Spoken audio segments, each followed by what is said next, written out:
Bem-vindos a mais um episódio do Mastologia Cast, que leva informação confiável e de credibilidade sobre a saúde mamária para todas as nossas pacientes, produzido por médicos especialistas. Eu sou o Dr. Rogério Fenili. Eu sou a doutora Daniela Esteban e sempre que a gente recebe um diagnóstico de câncer de mama, não impacta não apenas no corpo, mas também na parte mental. Então, vai mexer com medo, ansiedade, insegurança, e isso tudo faz parte da jornada do tratamento. Então, cuidar da saúde mental nesta fase, eu acho que faz parte de todo o tratamento. E para isso, hoje a gente está recebendo com muito prazer aqui a psiquiatra, a doutora Lilian Bruzzi, e agradecemos muito a sua presença para falar sobre esse tema, Obrigada, eu. que é tão importante, tentando tirar um pouquinho das dúvidas aqui das pacientes sobre esse tema tão delicado que é a saúde mental no dia de hoje, né? Já é difícil ter saúde mental sem a Sim. doença, né? Com a doença complica um pouquinho mais, né, Lilian? Obrigado pelo seu tempo, pela sua presença. Obrigada, eu. Prazer estar com vocês aqui. Ah, Bom, prazer é seja todo Falar muito de um tema tão bem-vinda. importante, né? Ah, sim, muito importante. E é fundamental, porque quando o câncer, né, impacta muito o diagnóstico, na saúde mental da paciente. Então, qualquer diagnóstico de câncer, essa paciente, a gente já busca dar a ela um apoio emocional, porque são vários sintomas que podem acontecer quando a gente dá essa notícia, né, Lilian? Sim, né? Acaba que o câncer é uma doença ainda estigmatizante, né? Sim. A partir do momento que a paciente recebe esse diagnóstico, ela vai ter uma série de angústias, inseguranças, questionamentos, né? Assim, será que eu vou Medos. morrer? Né? Será que vai dar tudo certo? Será que eu Sim. vou conseguir sobreviver, fazer meu tratamento? E na realidade a gente aprende, né, quando a gente faz uma faculdade de medicina, a gente não aprende na faculdade a dar más notícias, né, Lilian? Então, a gente acaba se tornando, dependendo da área, né, dar notícias às vezes difíceis para uma paciente. E dar as notícias difíceis necessita de um acolhimento, né? Porque Tem aquele protocolo lá, o Spike, né, de notícias difíceis, mas é super difícil de seguir isso que a gente vê nos manuais, né? Então, quais os sintomas mais frequentes aparecem quando ela recebe a notícia do diagnóstico? Então, num primeiro momento, a paciente ela vai entrar num luto simbólico, que a gente chama. Né? Nem todo luto é uma perda de algum parente Sim. ou uma ruptura de, por exemplo, uma relação amorosa. Esse luto simbólico é quando ela perde assim, o controle do seu corpo, o controle da sua saúde. Então, entra todas as fases do luto, né? Que é a negação, por exemplo. Então, Sim. num primeiro momento, ela não vai aceitar o diagnóstico. Depois vem a raiva. Então, ela fica se questionando, né? Por que aconteceu isso comigo? Né? Vem a frustração, esse questionamento. Depois passa por um processo de negociação com ela mesma, né? Aqueles pensamentos que ela pode fazer assim uma aliança com a espiritualidade, com Deus. Então, assim, se eu fizer tudo certinho, Deus vai me livrar da doença. E depois vem a fase da tristeza, onde vem os sintomas de tristeza, choro, isolamento social e, por último, a aceitação, né? Que é aprender a lidar com todo o processo e com a doença. Então ela passa por, a maioria delas passa por todas essas fases até chegar no momento ali próximo ao tratamento, né? A gente percebe às vezes algumas pacientes, é bem Eu, nítido eu essas tive, fases. eu tive um caso, que assim, um caso só, que era uma paciente jovem, que tinha sido atendida por um colega ginecologista, foi pedido uma biópsia, e aí ela já veio comigo com o resultado da biópsia. Veio com o marido, eu lembro até hoje, veio com o marido e com a mãe. Aí eu abri o resultado, né? Eu não sei se o que o colega falou. Eu abri o resultado, dei a notícia, né, com calma, com acolhimento. Ela levantou e saiu da sala. E eu fiquei com o marido mas assim, eu nunca tinha tido um caso assim. Ela levantou, eu fiquei com o marido e com a mãe.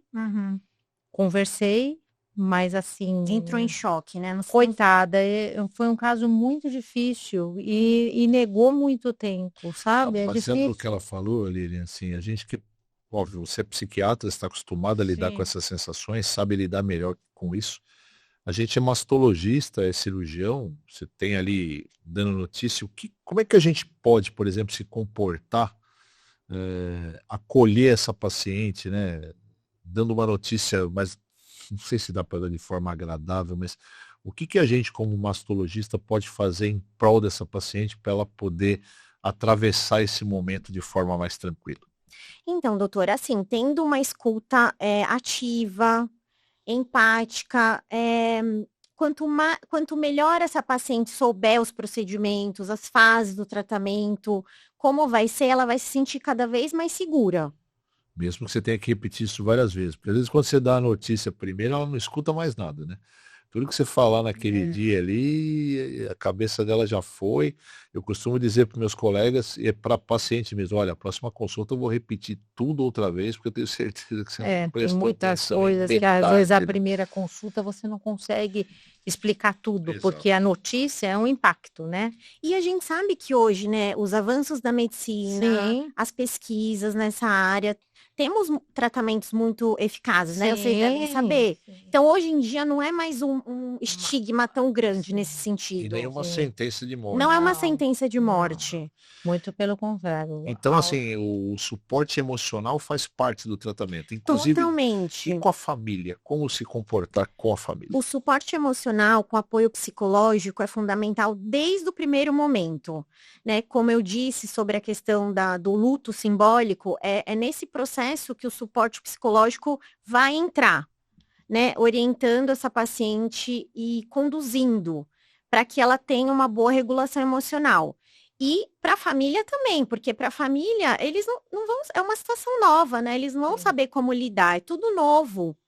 Né, como se comportar, o que eu devo fazer, como ajudar. Então, é importante que possa ser feito esse acolhimento e terapia também com a família. Ah, muito legal. E, ô Lilian, por exemplo, com você, no momento que a gente dá uma notícia. Tem paciente que tem um apoio tão grande da família e se sente tão acolhida que ela não sente necessidade de procurar uma ajuda, ou de um psiquiatra, ou de um psicólogo. Em que momento, por exemplo, você acha que seria um alerta dessa paciente buscar realmente uma ajuda? Porque a gente sempre recomenda, em qualquer consulta inicial, né? Até em hospitais, que você vai entrar num centro oncológico, vai ter uma equipe multidisciplinar para cuidar dessa paciente, né? Psicólogo, psiquiatra, nutrição. E essa é uma dúvida importante que elas perguntam. Devo procurar um psicólogo ou procurar um psiquiatra? Então, num primeiro momento, é importante, desde o início, procurar um psicólogo, tá? Para tá dando orientação para aquelas fases do luto simbólico que eu já orientei. Sim. Quando a paciente entra no estágio de tristeza, e essas fases elas podem flutuar, né? Não necessariamente tem essa ordem cronológica. Então, no mesmo dia, ela pode ficar triste, com raiva e negação. E quando ela entra nessa fase de tristeza, o que a gente tem que observar é se esses sintomas vão se agravar, se vão se intensificar. Né? Se essa tristeza passa a ser um transtorno depressivo. Né, a partir do momento que ela começa a ter tristeza todos os dias, né, na maior parte dos dias, né, ela começa a perder o interesse pelas coisas da vida que antes ela gostava, né? Deixa de trabalhar, Sim. deixa de se divertir, até não se alimentar adequadamente. Sim. Quando tem essa alteração do apetite, do sono, começa a ter um isolamento social, então, às vezes até ideações suicidas. Então, a gente tem que ficar alerta para o transtorno depressivo. Né? E a gente sabe que uma parte dessas mulheres, elas vão desenvolver depressão e ansiedade. E às vezes precisando até de medicação, né? E aí nessa hora é que entra, como você falou, o acompanhamento do psiquiatra, né? O psicólogo não pode fazer isso, né? É como são pacientes que estão assistindo, elas não conseguem compreender muito bem a diferença do psicólogo e do psiquiatra. É um trabalho, eu digo que é um trabalho em conjunto.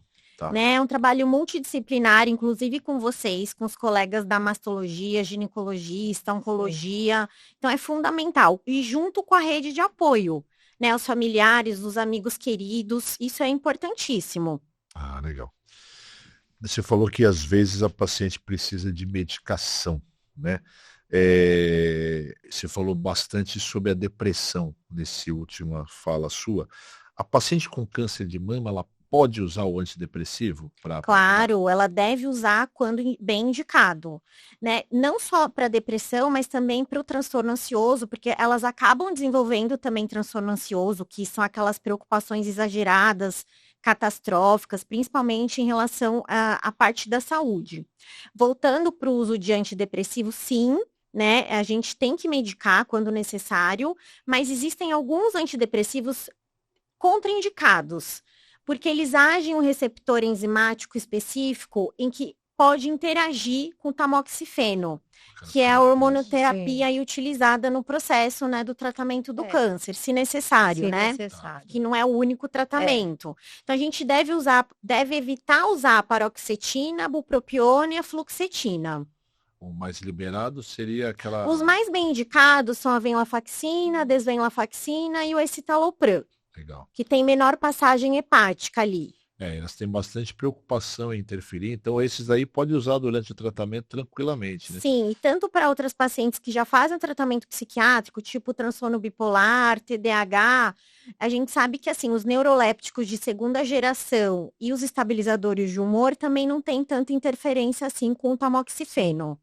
E é legal na hora de escolher essas medicações, mesmo que você não chegou no momento do tamoxifeno ainda, pensar que ele pode chegar e já começar com a medicação correta, Que né? não, Porque depois não fica, vai tem que interagir, não trocar. precisa trocar. E a gente acaba usando muita venlafaxina em dose baixa para aliviar os fogachos. Sim. Né? Em algumas mulheres melhoram muito os sintomas de fogachos. Porque você São sintomas vasomotores, Sim. né? Exato, e você sai com uma paciente pós-câncer de mama, que não pode fazer posição hormonal, com todos aqueles sintomas menopausais que incluem essas situações, né? Não só o tratamento oncológico em si, mas a menopausa que vem a ser com a impossibilidade de tratamento gera uma depressão muito grande, né? O que a gente vê, que eu vejo em algumas pacientes, Lilian, que até muitas passam o tratamento inteiro fortes, mas às vezes a hora que acaba o tratamento, vem aquela tristeza muito intensa. Então, todo aquele ano que elas passaram fortes, que passaram da cirurgia, rádio, químio, né? Importa a ordem, e passam fortes, com apoio, mas existem pacientes que a hora que acaba, parece que cai realmente a ficha. Que cai a ficha, e que essas pacientes também a gente tem que ficar de olho, porque eu vejo muita paciente depois que passou tudo, parece que fala, ufa, mas aí cai numa tristeza. Porque depois vão vir outros enfrentamentos, né, Dani? Como que ela vai lidar com a sexualidade, com a feminilidade? Porque, querendo ou não, o seio é um símbolo de feminilidade muito importante para a mulher, né? E se vai ter cicatriz ou não, com sintomas de menopausa. Elas se preocupam muito como o parceiro vai identificá-las a partir dessa situação. Tem pacientes que não conseguem mais manter uma vida conjugal adequada com vergonha do próprio corpo, e às vezes os sintomas acabam até dificultando. Eu falo isso com vergonha, mas muitos homens acabam não compreendendo tudo isso e cobram isso da parceira. Então ela fica num dilema, né? Ela acabou de tratar um câncer, ela está com uma série de problemas, está depressiva, e vem uma cobrança dentro de casa por exercer um papel de esposa que ela não consegue exercer naquele momento. Ao mesmo tempo, ela tem medo de perder o parceiro se ela nega, né? Isso, a gente escuta essas histórias no dia a dia, é bastante complicado isso, né? Mas, ao mesmo tempo, também tem parceiros que é tudo novo, né? Que como vou lidar com isso? Será que eu posso tocar na cicatriz? Como ela vai se sentir? É por isso que, como você falou previamente, a participação da família em todo o processo, até para compreender o que está sendo feito e os passos a seguir, é muito importante, né?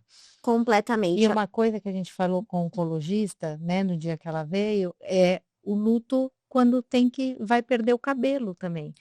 É uma coisa que, né, Que é um dos questionamentos, que é né, um Dani? luto, né? E acaba com os dois, que eu falo de cartões de visita da mulher, né? Que é o cabelo e a mama, né? De repente ela perde dois símbolos de feminilidade, como você falou, de uma vez só. Isso prejudica muito a autoimagem, a autoestima. Ao mesmo tempo, soluções que a gente oferece hoje em dia, como a oncoplastia, que já é o tratamento oncológico com a reconstrução, né? Como você falou, a gente percebe que melhoram até os sintomas, né? Melhora até os sintomas, efeitos colaterais de quimioterapia, porque ela se reconhece com a mama, ela tem um alento em Ela não tem relação a toda a isso. perda, né? Que Eu você. gostei muito do que você falou da questão de oferecer soluções, né? Hoje à tarde eu atendi num hospital público, eu atendi uma moça que fez um quadrante, tirou uma parte da mama, estava com a mama toda deformada, ela estava na fila da plástica para 3 anos ou mais, e ela chegou na consulta hoje à tarde falando em suicídio. Ela falou, eu vou me jogar no ônibus porque eu não consigo tratar, minha mama está deformada, meu parceiro não me quer mais. O primeiro ônibus que passar ali, eu vou me jogar embaixo dele. E a residente veio falar comigo desesperada com a situação, já acionando o serviço social e a psicologia. Eu falei, peraí, no momento que nós chegamos, foi assim, o que você veio buscar aqui? Eu vim buscar uma reconstrução mamária. Eu falei, eu faço. Nós vamos oferecer para você essa reconstrução aqui. Citei lá o que poderia ser feito. Nós vamos pedir os exames pré-operatórios e já vamos colocar você na lista cirúrgica. E aí o sorriso veio. Então, assim, ela buscava um norte que ela não tinha. Então, no momento que você oferece uma solução, como você falou, aquele sentimento parou. Eu falei assim, mas poxa, não vai evoluir para isso que você está pensando, porque senão a gente não consegue tratar. Até brinquei, né? A gente acionou de qualquer forma o serviço social, a psicologia do hospital, contatamos o parceiro para vir buscá-la, né? Porque a gente ficou com medo dela ir embora sozinha. Mas você vê até onde pode chegar. Pareceu ser um caso grave, né? A partir do momento que o paciente já entra nessa questão de ideação suicida, aí que o alerta tem que ser bem maior para a gente tratar a saúde mental. Porque manter a saúde mental é promover um equilíbrio para que esse paciente consiga enfrentar essas situações. Porque na vida a gente vai ter muito mais dor, angústia, do que felicidade. Sim. Então a gente precisa preservar a saúde mental para ele passar com equilíbrio e mais bem-estar por essas situações adversas da vida. Exato. Porque, Lilian, assim, a nossa paciente, né? Assim, vamos lá, o que acontece com ela? Um diagnóstico, né? Ela não consegue manter uma vida em casa legal, ela tem que se afastar do trabalho, com medo de perder o trabalho. Tem que cuidar dos tem que cuidar dos filhos, quer dizer... Eu acho que o caso mais difícil que, como mastologista, eu atendi no hospital foi uma paciente, lá no Pérola, seus 30 e pouco, 40 anos, que chegou sem biópsia, com tumor de mama avançadíssimo, com uma criança no braço aqui e uma pequenininha do lado. Meu Deus. E ela chegou, esse dia, olha, eu vou falar para você que a gente tinha várias salinhas, né? Acho que eu saí da salinha, fui respirar, né, para voltar. E ela falou assim, doutora, eu sei que eu tenho algo grave na mama, mas eu sou mãe solo, eu tenho essas duas crianças, eu não tenho como deixar. Eu não tenho como vir aqui fazer a biópsia. Hoje eu estou vindo aqui. Aí eu chamei a psicóloga, eu chamei a assistente social, porque eu precisava fazer a biópsia naquela paciente. Mas você vê uma paciente que tinha um prognóstico ruim, que tinha 2 filhos, que ela não conseguia parar, porque ela tinha que cuidar dos filhos o máximo de tempo que ela conseguia. Como lidar com isso, né? É muito difícil para a gente também. Eu falo que a gente aprende também, né? Num casos, né? Difíceis. Por isso que nós, profissionais da saúde, temos que estar cobertos também, terapeutizados, ter os nossos terapeutas, psiquiatras, para lidar com essa situação, né? E ser o mais empático possível com o paciente. Sim. Porque nem sempre as coisas andam como a gente quer e nem tem as situações. E a gente tem que saber lidar com isso também, com essas variações, né? Acaba. E outra coisa que a gente sempre observa, né? Quando acaba o tratamento.